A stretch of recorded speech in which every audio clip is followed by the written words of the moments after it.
I saw this movie called Jeffrey, and it completely blew me away. It was made in the 1990s, and it takes place in New York City during the HIV/AIDS crisis. And this is all while it was still devastating the community. I can only imagine the tidal wave of anxiety, depression, and heartache that engulfed queer people in their lives, and especially in their their sexual lives. Because that's essentially what's at the core of this movie, Jeffrey. Jeffrey is a man who's a sexual addict. He decides to quit sex completely for fear of contracting the virus. Just then, he falls for a man who tells him he is HIV positive. Now, I know what you're thinking. And yet another gay tragedy about the HIV crisis. But it's not that way.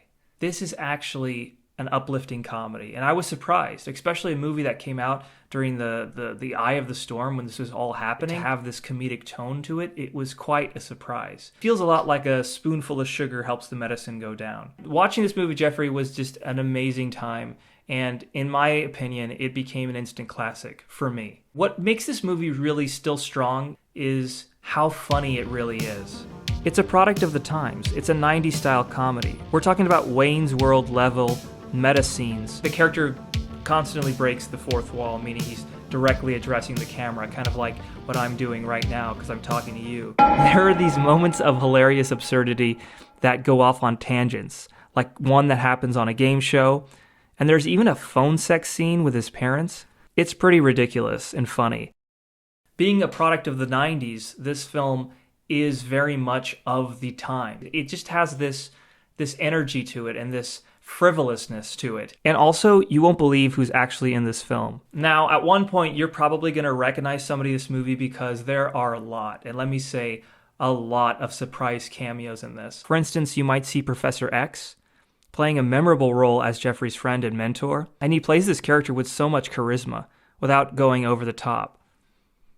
And I just want to talk about some of my favorites, which is Sigourney Weaver, who reminds me in her role of Frank T.J. Mackey in Magnolia.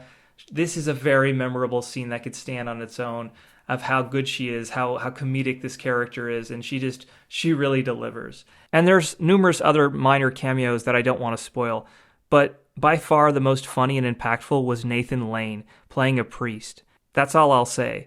When the scene is over, you know you saw something. It is a very memorable piece of performance, and it's one of those roles I feel like they should bring up when they talk about how Anthony Hopkins only had like 7 minutes of screen time or whatever it is. Like, he's in this movie for such a short amount of time, but I always remember that scene that he's in because he's so good in it. This film is based on a play of the same name by Paul Rudnick, who was also there to adapt this into screenplay format. And it's directed by Christopher Ashley, who had been known as a theater director. Even though it originated as a play, it doesn't feel confined or limited in any way. It feels epic and resourceful in its use of all the filmmaking tools. What I felt was, this other film that I talked about on the channel was called A Very Natural Thing. In a lot of ways, while I was watching it, it kind of feels like a spiritual sequel to that film, where that film was the beginning of a hopeful conversation in terms of where the gay people were going before this crisis happened. This feels like the response to after HIV happened, a response to that. And it kind of deals in that same world of like relationships, but having this nasty undercurrent that's going on underneath it. I don't know, you just have these weird thoughts when you watch a movie, and that was one of them that I had. I just want to say that, some people, everybody processes grief differently. And especially when you're talking about something so that affected so many people's lives, even outside of the gay community, that you're going to just process things in different ways.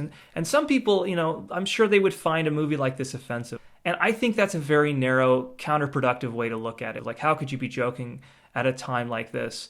On the flip side, you have to respect that other people deal with grief in different ways. And one of those ways is using humor. I would say that I tend to fall on that side of the camp. And this movie is the perfect, thing, I believe, at the time for people who would be like me and would need some kind of humor to pick you up out of this darkness.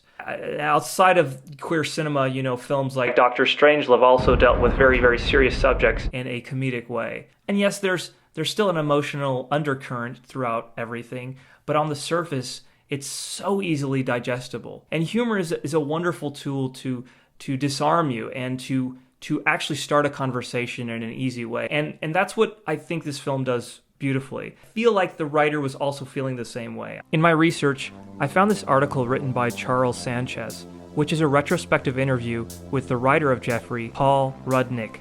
Now, I'm paraphrasing his words, but Paul goes on to say in the interview that a fatal illness is obviously never funny, but people are in this state of passion, and so they can turn out to be funny. And he says that's what he wanted to explore. That's how he was able to get to a place of hope. And here's the full quote. "The problem is very often humor gets confused as ridicule, or to put down the subject, or just outright disrespectful. It's not. But there's a character who's saying what I'm trying to say a lot better, and he says this, and I quote, 'Just think of AIDS as the guest that won't leave, the one we all hate. But you have to remember, hey, it's still our party.' And some people just can't laugh in times of adversity or survival mode, but we have to realize that some people need that in order to survive.